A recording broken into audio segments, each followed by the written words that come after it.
Olá, meus amigos, tudo bem? Eu me chamo Guilherme e estamos dando início a mais um dia da nossa leitura bíblica anual. E no dia 10, que é o dia de hoje, nós estaremos fazendo menção no capítulo de número 28 ao capítulo de número 30. Antes de darmos início à leitura da nossa leitura diária devocional, eu gostaria de convidar você a curtir, a seguir e compartilhar esse vídeo. Que você possa inundar as suas redes sociais com esse material maravilhoso de leitura e meditação das Escrituras Sagradas. Bora pro vídeo? No capítulo de número 28, a palavra do Senhor fala sobre a despedida de seu filho Jacó. A palavra do Senhor diz que Isaac ele dá um conselho aos seus dois filhos. Primeiro ele conselha Jacó dizendo, olha, não tome para si filhas de Canaã. Antes vai até o meio da nossa parentela e escolha lá filhas de Labão. E esse conselho foi seguido por Jacó. Jacó saiu ali na sua jornada de fuga, né, de seu irmão que agora queria persegui-lo. Ele foge e, de fato, em obediência ao conselho de seu pai Jacó. Já o seu irmão Esaú, a palavra do Senhor diz que ele ouve o mesmo conselho, ele tem a mesma direção, porém ele não toma uma decisão assertiva. Ele, de fato, ele vê que as mulheres filhas de Canaã são má aos olhos dos seus pais, e mesmo assim ele decide tomar para si essas mulheres. Ou seja, de fato, Esaú estava revoltado. E essa revolta realmente faz com que Esaú sempre troque os pés pelas mãos, e as suas decisões, na maioria das vezes, são decisões que acarretam grandes consequências para a sua vida. Ainda no capítulo de número 28, a palavra do Senhor diz que em fuga, Jacó estava entre Berseba e Harã, estava em um local ali ao ermo. Ele decide parar para descanso, né? Porque a hora já estava começando a ficar avançada. A palavra do Senhor diz que ele toma ali, naquele lugar ali de descanso, uma pedra, e essa pedra serve a ele como um travesseiro, né? E aí agora começa realmente um ato profético ali, assim, um ato espiritual, em que Jacó começa a ter sonhos e visões durante o período de descanso noturno dele ali.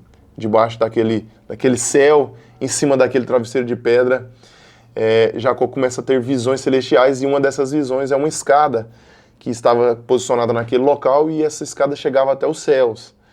E nessa escada subia e descia anjos, e no cimo dessa escada, na parte mais alta dessa escada, estava o Senhor, e o Senhor falava com ele. A palavra do Senhor diz que Deus se revelava a Jacó, né?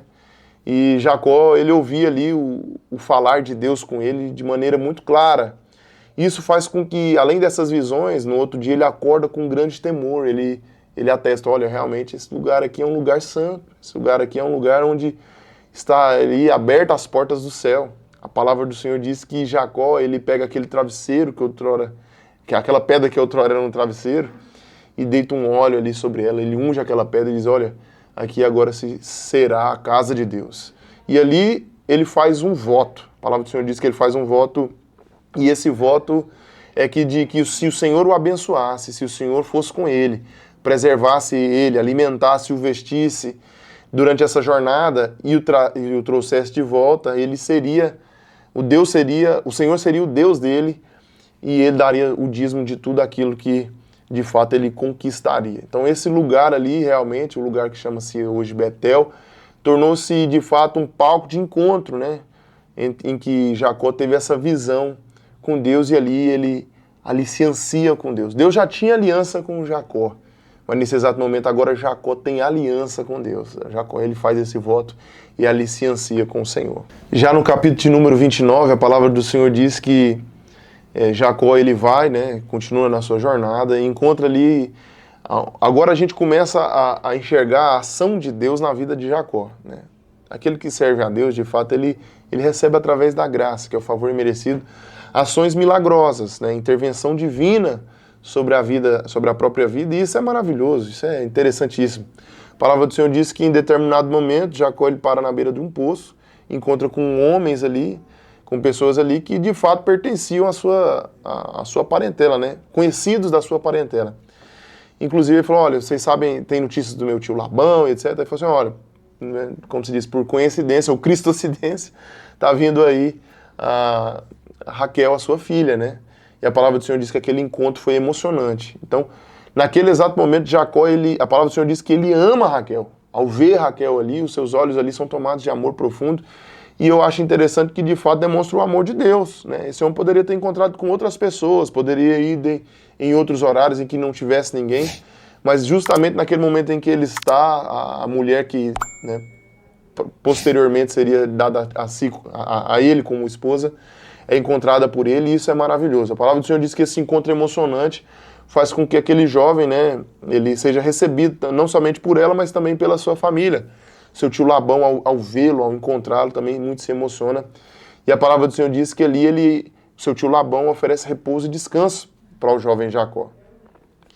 E aí, ao passar de um mês que ele estava ali, o seu tio fala para ele: olha, não é justo que você trabalhe por mim de graça, vamos acertar o seu salário. E a palavra do Senhor diz que Jacó, ele propõe realmente o trabalho dele por 7 anos por amor de Raquel. Ele falou: olha, me dê Raquel como esposa e eu trabalharei para você durante 7 anos.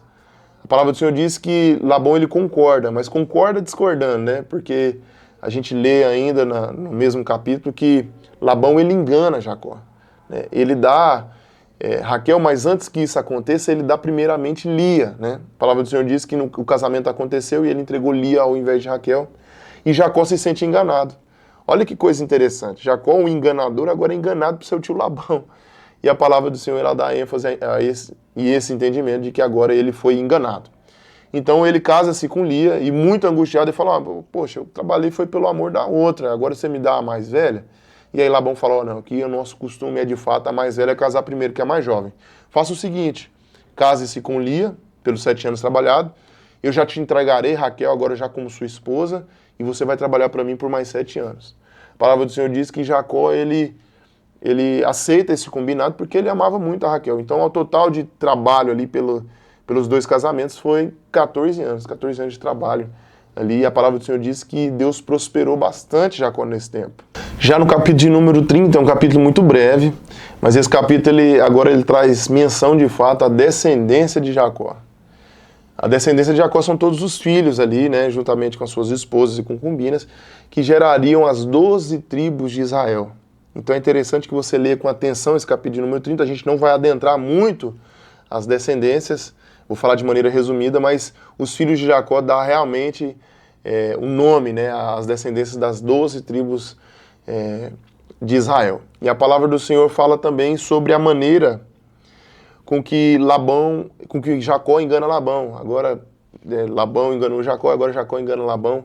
A palavra do Senhor diz que ele chega até Labão e fala: olha, eu preciso ir embora, já trabalhei o suficiente, e eu gostaria que você me desse aquilo que eu tenho, os meus filhos, os meus familiares, né, e que a gente pudesse retornar à minha casa. Já foi muitos anos que eu passei aqui servindo a você. E a palavra do Senhor diz: não, tudo bem, né? Labão falou: tudo certo, mas vamos fazer uma divisão aqui mais correta. E no meio dessa divisão você vai ler aí que Jacó ele tem uns comportamentos meio duvidosos. Mais uma vez ele meio que manipulando o rebanho para que ele pudesse ter vantagem, né? Não somente a manipulação, mas também a interferência divina. E eu acho interessante a gente ressaltar, é uma coisa que a gente pode até aplicar na nossa vida de maneira bem concreta. Jacó não precisava de toda essa enganação, de toda essa tramóia sobre a vida das pessoas e quem estava ao seu redor. Primeiro ele enganou seu pai, seu irmão, depois enganou seu pai, agora engana seu tio também o engana. Então assim, o cumprimento da vontade de Deus não se dá por enganos, né? As pessoas elas têm que entender isso aí. E Jacó, ele seria um homem abençoado mesmo, a bênção de Deus estava sobre ele não precisava fazer nada de errado como fez.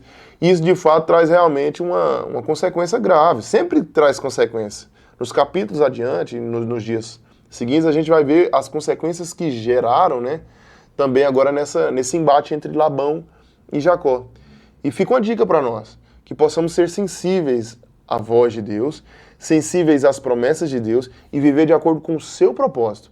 Não é adequar o propósito de Deus à nossa vida, mas adequar a nossa vida ao propósito de Deus. Não é fazer escolhas mirabolantes para que realmente a gente veja com os próprios olhos o cumprimento da vontade de Deus. Deus não precisa da nossa ajuda. Ele precisa de fato que nós sejamos obedientes e sensíveis ao teu falar. Eu gostaria de finalizar esse vídeo aqui agora, convidando você a compartilhar esse vídeo. É importantíssimo você compartilhar esse vídeo nos seus status ou com mais pessoas, porque pessoas podem ser alcançadas, vidas podem ser mudadas. A única coisa que vai mudar de fato a vida de alguém é isso aqui, é a palavra do Senhor. E você tem a oportunidade, através de um clique, de apresentar às pessoas a palavra de Deus.